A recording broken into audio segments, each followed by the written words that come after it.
Bien, continuamos. México vive. Seguramente como yo, como muchas personas, tú estás ahora como muy consciente de lo que significa la ciberseguridad, estar a salvo cuando estamos conectados. Vamos a platicar al respecto y lo vamos a hacer con Jesús Navarro. Jesús es director general de Data Warden. Bienvenido, Jesús. ¿Cómo estás? Hola, muy bien. Muy buena tarde. Qué gusto saludarte, bienvenido. Oye, ¿por dónde comenzar para todos los que no sabemos mucho al respecto cuando hablamos de ciberseguridad? Pues mira, yo creo que al día de hoy yo creo que tenemos alguna noción, al menos de qué es la ciberseguridad o qué es lo que significa, por ejemplo, algún riesgo informático, algún hacker, digo, al menos en términos informales. Pero bueno, yo creo que vale mucho la pena pues entender de fondo qué implica esto, ¿no? Y básicamente es el tener algún riesgo al estar utilizando cualquier sistema digital o algún tema tecnológico.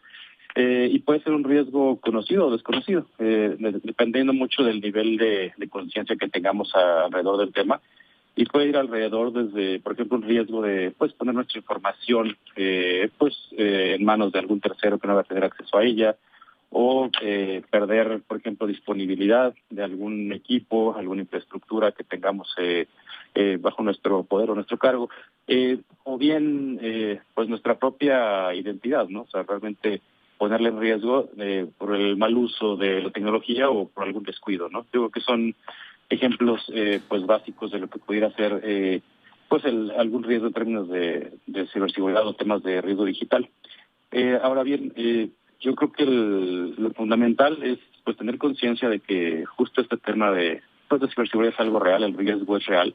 Ya no es algo como hace algunos años se veía únicamente en películas o que le pasaba a empresas muy grandes. Yo creo que ya hoy en día vemos de manera muy tangible pues que el riesgo ya está muy cerca, ¿no? Ya prácticamente toca la puerta de la casa al lado, ya se ha vuelto muy cercano. Vemos personas cercanas a nosotros que han sufrido, no sé, desde temas de ransomware o pérdida de información o robo de identidad. Y en temas de empresas, pues basta prender la televisión y prácticamente todas las semanas vemos algún caso, ¿no? Ya sea nacional o internacional, y pues nos deja ver que el riesgo es algo real, ¿no? Totalmente. Jesús, yo me atrevería a decir que podemos dividirlo en dos etapas. Primero, cómo evitarlo, y segundo, si es que sucede, pues qué hacer. ¿Qué te parece si empezamos por cómo evitarlo? Claro que sí. Pues mira, yo creo que el enfoque es correcto. O sea, lo primero siempre va a ser la prevención. Y bueno, para poder prevenir algo, primero hay que entender pues dónde estamos parados, ¿no? En términos de riesgo. Si estamos hablando de alguna empresa, yo lo que recomendaría inicialmente pues, es hacer un análisis de riesgos, sobre todo a nivel tecnológico, a fin de identificar pues cuál es esa superficie de riesgo o por dónde está expuesta la empresa y cuál sería el potencial impacto de llegar a materializarse alguno de estos riesgos, de tal manera que tengamos una radiografía muy clara pues de cuál es el panorama, ¿no? Y a partir de ahí podamos hacer un plan de acción. Ese plan normalmente pues seguirá de la mano de alguna mejor práctica o alguna recomendación formal, ya sea de alguna empresa o algún experto. O sea, lo recomendable es que lo hagan de esa manera, o sea, que no sea algo pues tan intuido a nivel personal, sino que realmente se apoyen, nos asesoren de algún experto.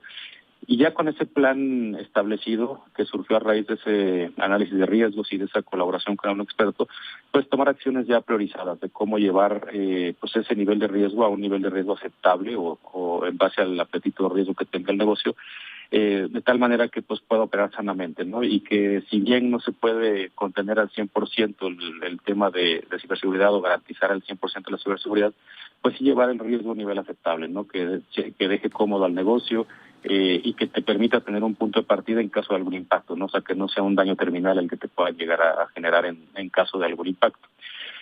Ahora bien, ya una vez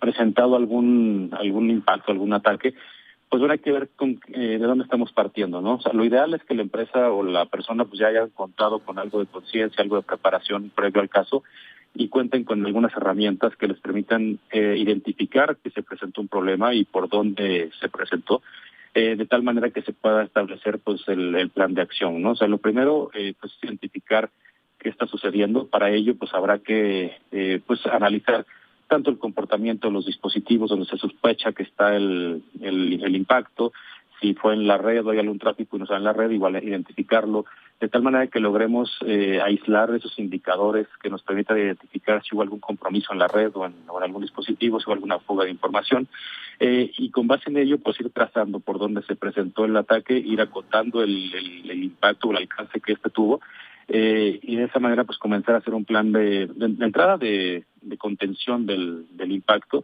posteriormente de remediación, y pues todo esto acompañado preferentemente de un plan de respuesta a incidentes, ¿no? O sea, que realmente la empresa o la persona haya previamente pues contado con esa definición de qué hacer en caso de que esto se presente, y pues seguirlo a manera de guía y obviamente pues de la mano de algún experto en todo momento, ¿no? Para poder apoyarse también en gente que ya tenga experiencia con este tipo de situaciones. Evidentemente también dependiendo del tamaño del impacto o del giro en el que se encuentre la empresa afectada o la persona, es recomendable también reportarlo a las autoridades. Habrá casos bastante complejos o de una mayor envergadura que requieran colaboración inclusive de las autoridades de manera coordinada, entonces también es importante pues apoyarse en este tipo de instancias, ¿no? Entiendo. Jesús, platícanos por favor brevemente en qué consiste la identidad digital, por favor. Pues mira, la identidad digital son una serie de atributos digitales que permiten identificarte a ti como persona o a algún ente de manera única. Entonces, este tipo de atributos, bueno, pues te tienen que garantizar que en todo momento, o sea, la persona o el ente que se quiere identificar, pues sea siempre quien dice ser, que no sea, pues, manipulable esa identidad, que no sea replicable, es que realmente esos atributos garanticen que siempre quien los sustente y de manera pues bien identificada y autenticada pueda garantizar que estás hablando con la persona o con la entidad correcta. Ahora, quiero hacerte una pregunta interesante. Si yo soy una persona física, estoy en mi familia, en mi casa, tengo obviamente mi servicio de internet, pero también soy propietario de un micronegocio y enfatizo porque somos en realidad 3 personas. ¿Crees que valga la pena hacer como una diferencia en servicio y seguridad entre una familia y una microempresa? ¿Qué me dices? Pues mira, yo creo que sí, porque el tipo de información que maneja una y otra es diferente. O sea, yo creo que a nivel familia, si bien pueden ser las mismas 3 personas, pues la información que vas a cuidar en un entorno familiar es diferente a la de un negocio. En un entorno familiar seguramente estarás buscando cuidar desde información personal, desde identificaciones, no sé, por decir, pasaporte, acta de nacimiento, escrituras de alguna casa, documentación sensible, pues ya sea de índole patrimonial, de índole médico, etcétera, que tengas a lo mejor resguardadas de manera digital. No sé, inclusive archivos fotográficos, fotos de la familia, los hijos, etcétera. O sea, yo creo que el tipo de daño que te pueden hacer a nivel familiar va mucho del lado de la pérdida de información o inclusive de que te puedan hacer un robo de identidad y con eso hacerte algún fraude. Pero el daño que ha contenido, digamos, en el núcleo familiar. Si ya estás hablando de una empresa, aunque sea una empresa de 3 personas, pues ahí el contexto se expande bastante, porque no necesariamente tienes información nada más de esas 3 personas. Tienes información de proveedores, de clientes, dependiendo del giro de tu negocio, pues puede ser que tú brindes un servicio que depende de la disponibilidad a lo mejor de tu infraestructura o a lo mejor depende de la integridad de los datos que manejas o de la disponibilidad de un servicio que tienes en línea, cosas por el estilo. Inclusive, pues bueno, manejas también, aunque seas una pequeña empresa, pues llevas una contabilidad, por pequeña que sea, que muy seguramente la estás administrando desde un pequeño archivo de Excel hasta algún pequeño sistema de gestión de empresa.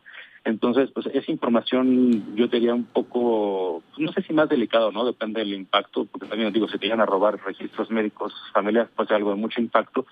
Pero bueno, en cuanto a cantidad y amplitud del potente impacto que puede tener, yo creo que es más en un negocio, aunque sea pequeño, y que evidentemente hay que tener al menos la conciencia de que puede suceder algún tema en términos digitales y a raíz de ahí pues tener los controles mínimos, ¿no? Para poder operar de manera medianamente segura.